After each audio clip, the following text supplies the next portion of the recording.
Chakan MIDC मधून Mahindra company गुजरातला जाणार। फेडरेशन ऑफ चाकण इंडस्ट्रीजच्या सचिवांचा दावा। पायाभूत सुविधांमुळे स्थलांतर।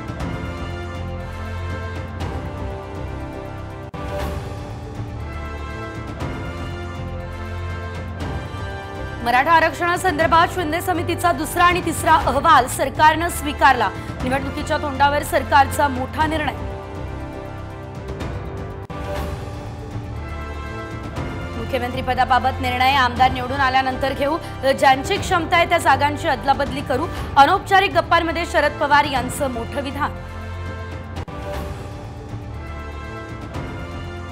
मुंबईमध्ये चिरबळांसह आदिवासी आमदारांचं आंदोलन स्थगित। उद्या पुन्हा होणार बैठक।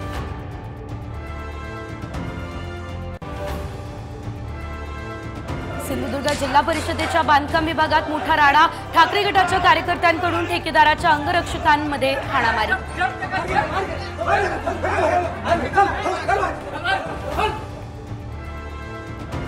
अंगणवाडी सेविकांच्या मानधनात 5,000 रुपयांची वाढ। मंत्रिमंडळ बैठकीत निर्णय। मदतनीसांच्या पगारातही 3,000 रुपयांची वाढ। विधानसभेच्या तोंडावर सरकारी कर्मचाऱ्यांसाठी मोठी घोषणा। निवृत्तीनंतर किंवा मृत्यूनंतरच्या निधीमध्ये वाढ। सेवानिवृत्त उपदान 14 लाखांहून 20 लाख करणार।